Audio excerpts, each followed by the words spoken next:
Boa tarde, gente. Sejam bem-vindos a mais um UPLeste. Eu sou o Kim, eu sou um membro da equipe UPLeste e hoje nós estamos com a Janaína Cristina, do Seja do Mundo. Muito prazer, Janaína. Eu que agradeço, muito prazer é o meu. Um prazer estar aqui com vocês pela oportunidade, agradeço muito. Sou uma mulher branca, 1,5 m, sou pequenininha, cabelo escuro, tenho um cabelinho na régua, digamos assim, no lado direito.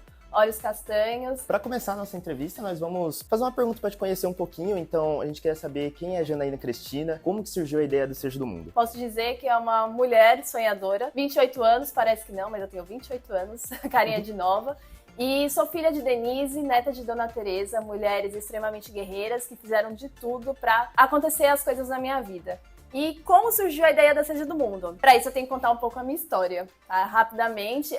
A vida toda eu fiz uma ginástica olímpica chamada baston. Aqui no Brasil não é tão conhecido, lá fora é mais. E por 10 anos eu dediquei a minha vida em prol de um sonho, que era representar o Brasil fora, né, em um campeonato que seria na França. Quando eu fui selecionada pela delegação brasileira, eu não tinha nenhum tipo de patrocínio. E na época a comunidade toda onde eu moro, que é Parada 15 de Novembro, né, Zona Leste de São Paulo, quase ali Guaianazes, se mobilizaram e fez acontecer esse meu sonho. E foi na Torre Eiffel, com lágrima nos olhos, que eu percebi que o mundo era muito além de Guaianazes. Voltei para o Brasil decidida a fazer um intercâmbio, onde peguei latinha e vendi arranjo artesanal na Avenida Paulista por 2 anos e meio para conseguir. Consegui, fui para Irlanda, morei por 2 anos, fui sem nada de inglês, na cara e na coragem, conheci gente do mundo todo, tive a oportunidade de conhecer 16 países, entre eles Grécia, Itália e muitos outros. E foi lá, também na Irlanda, que eu descobri sobre dupla cidadania.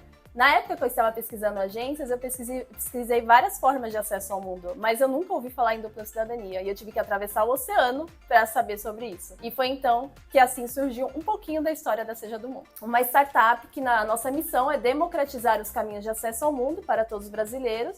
E a gente tem um propósito, que é transformar 1 milhão de vidas até 2030 com a empresa. Por que você acha que está esse movimento, essa maior procura no interesse em dupla cidadania? Dupla cidadania existe em vários países, na maioria, na verdade, né? Então tem Portugal, Itália, Espanha, Líbano, vários outros países. E de uns tempos para cá eles flexibilizaram as leis para que as pessoas, seja de origem dessas nacionalidades ou de outras formas, tenham a dupla cidadania. Então, acredito que esse seja um dos motivos. Fora a questão de abertura de portas, mão de obra, trabalho, procura de qualidade de vida melhor, enfim. Muito interessante isso, porque o aumento desse interesse em dupla cidadania também levou a que a Seja do Mundo fosse ficando mais conhecida consequentemente. E com isso, vocês tiveram até uma participação no Expo Favela, e eu queria que você contasse como foi essa participação. Foi muito interessante, porque isso eu tenho que voltar um pouquinho 2 anos atrás, né? A Seja do Mundo, ela nasceu mesmo numa ideia em 2021. E quando eu falei, vou fazer algo, porque que acontece? Quando eu descobri sobre a dupla cidadania, eu fui ver valores e me cobraram 40 mil reais pela dupla cidadania. E aí eu achei injusto, porque eu tinha acabado de viver um processo de 2 anos, pegando latinha para eu conseguir o acesso ao mundo,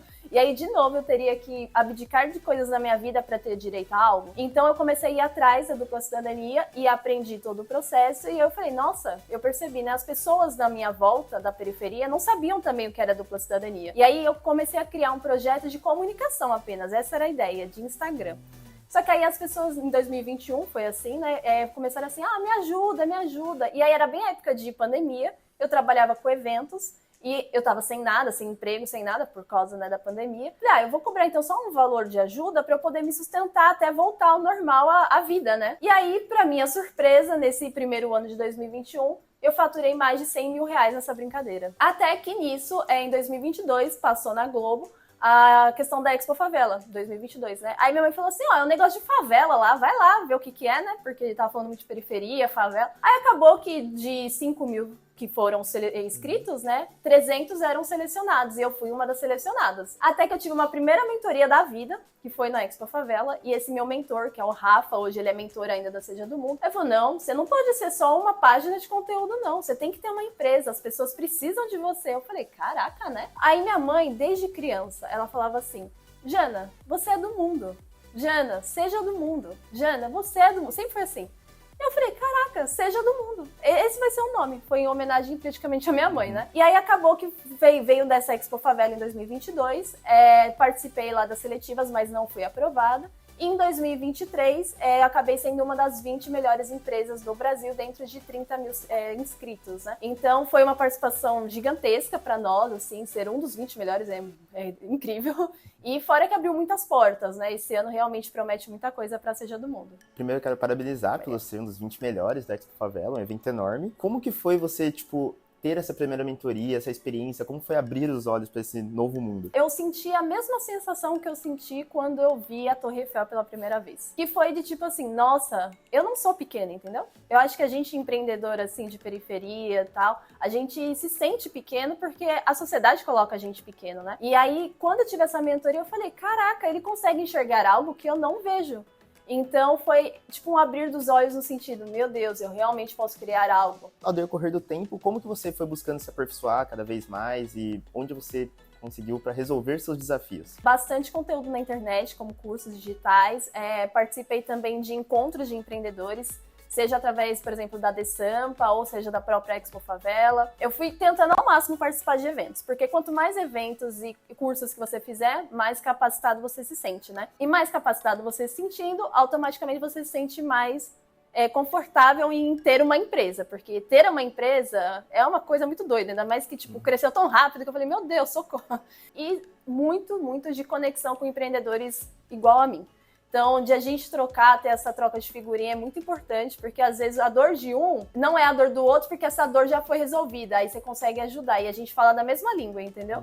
Queria trazer um ponto que eu tinha reparado no site de vocês falam muito de impacto social e de impacto ambiental. Sim. E daí eu fiquei curioso de saber como que a Seja do Mundo, ela traz esse impacto ambiental, principalmente o impacto social. Primeiro que eu já queria fazer totalmente diferente de questão financeira, né? Que as empresas concorrentes cobram, 3, 4 vezes mais. Eu falei, não, tem que ser algo justo e algo inclusivo para todos. Então, na parte social, a gente impacta na democratização do acesso. Seja no modo popular de falar, então, por exemplo, a gente explica o que a pessoa vai fazer. A gente não literalmente fala, olha, assina esse documento e pronto. Não. A gente pega a pessoa e fala, olha, isso que vai acontecer. Ficou com alguma dúvida? Nesse forma bem inclusivo mesmo, tá? E aí a gente democratiza nesse formato, no modo popular. Hoje, a pessoa que deseja, por exemplo, a dupla cidadania, a gente tem planos de serviços e ela consegue o acesso à dupla cidadania a partir de R$2.000 em até 12 vezes sem juros. Isso ninguém faz, nenhuma outra empresa faz. O método que a gente criou é único e exclusivo. E fora isso também, todo mundo que fecha conosco, ou seja, uma busca de documento, por exemplo, ou uma árvore genealógica, ou o processo em si, a gente tem um cashback social que esse ano a gente vai disponibilizar passagens aéreas para jovens de favela terem acesso ao mundo. Então a gente vai fazer algumas edições esse ano, que a gente vai selecionar essa galera e vai levar para trabalho voluntário em outros países, enfim. Essa é a parte social. Já na parte ambiental, a gente fala muito de árvore familiar, árvore genealógica. E aí estava eu um dia, do nada, meia-noite, falei, por que a gente não planta árvore, né? A gente fala tanto de árvore, vamos plantar uma árvore. Foi aí que deu a ideia de plantar uma árvore para toda a família que acredita em nosso serviço, para simbolizar as suas raízes familiares. Então, esse ano a gente está com a previsão de plantar 200 árvores. A ideia são nas periferias da favela. A gente está em parceria aí com a prefeitura, tudo. E aí a gente faz esse impacto ambiental e social ao mesmo tempo. Você tinha comentado que, principalmente do impacto social, que vocês não buscam apenas fazer o processo, mas sim educar também sobre a dupla nacionalidade. E daí, na sua visão, como que você vê que a dupla nacionalidade pode impactar diretamente essas pessoas? Ela impacta de uma forma eterna. Eu gosto de dizer assim, toda a nossa ajuda para as pessoas, ela não é só naquele momento, é uma coisa para sempre. Então, a partir do momento que a pessoa tem essa dupla cidadania, ela também tem novas esperanças. Então, seja uma nova esperança, talvez, num outro lugar para morar, ou seja, por exemplo, continuar morando no Brasil e trabalhando para uma empresa que paga em euro, por exemplo. Fora também tem pessoas que gostam de ter a dupla cidadania por questão de história familiar mesmo. Por exemplo, eu atendi uma senhora de 100 anos de idade, neta de português. Nenhuma empresa aceitou ela. Eu falei, eu vou aceitar e vamos até o final.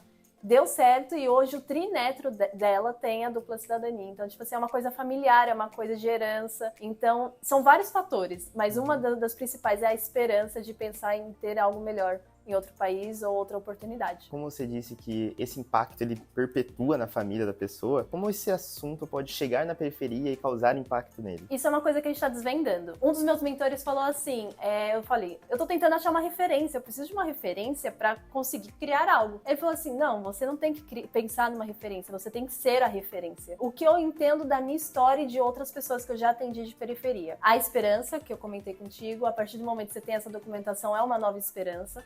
E eu imagino, assim, também que existam muitas Janaínas por aí, que às vezes elas têm que ir do outro lado do mundo para saber sobre esse assunto. Então eu penso que existem essas Janaínas que precisam saber desse assunto aqui, para não ter que enfrentar tudo que eu enfrentei, mas que também elas possam ter uma oportunidade em outro país ou uma outra cultura e no futuro fazer a mesma coisa que eu decidi fazer, voltar para o Brasil e lutar por um lugar melhor para nós de periferia. Então, eu imagino muito isso. Hoje a gente talvez não sinta tanto impacto, mas eu acredito muito que daqui 2, 3 anos a gente vai ver essa diferença. Você comentou que outras pessoas possam estar nessa mesma situação, ou existem outras Janaínas pelo mundo. Qual conselho você daria para uma pessoa que está pensando ou está querendo começar a empreender neste momento? Acho que o primeiro conselho que eu gostaria de ter ouvido é de que não abaixe a cabeça.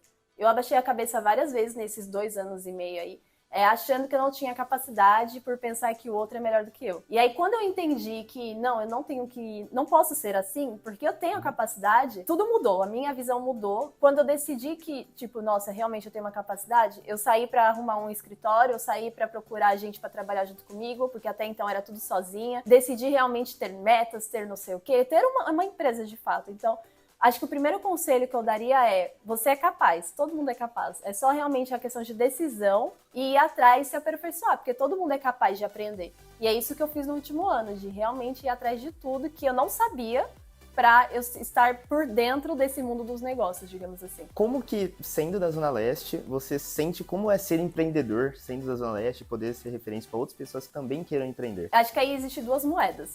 Tem o lado da moeda muito bom, obviamente, que, por exemplo, ano passado eu fiz uma palestra numa escola pública para jovens de 3º ano, lá em Jardim São Paulo, Guaianazes. E eu falei sobre o acesso ao mundo, falei da empresa, e eles verem de cor, assim, pessoa ali viva, caraca, ela realmente tem uma empresa e é capaz. Eu até perguntei lá na palestra, quem aqui tem vontade de ser empreendedor? 10, 15 alunos levantaram a mão. Eu fiquei super feliz por isso. Então, é uma inspiração.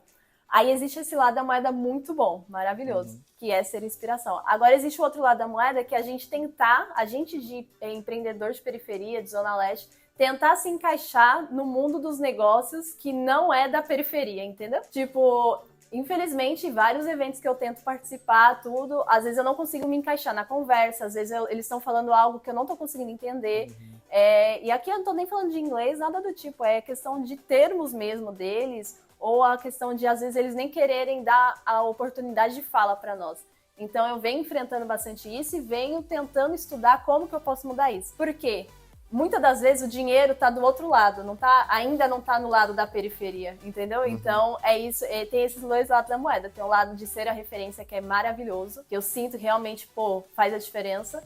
E tem o lado da moeda que eu tenho que ir atrás e tentar me encaixar nesses lugares. Como a gente já está chegando mais pro final, eu gostaria que você divulgasse suas redes sociais, onde a gente pode te encontrar, para entrar em contato com você. Bom, as nossas redes sociais é @sejadomundo em todas as redes sociais. Nas redes sociais tem o link, né, para entrar em contato conosco. A gente tem cursos de Descobrindo Minha Origem na Prática, que é super acessível para você, que esse é o primeiro passo.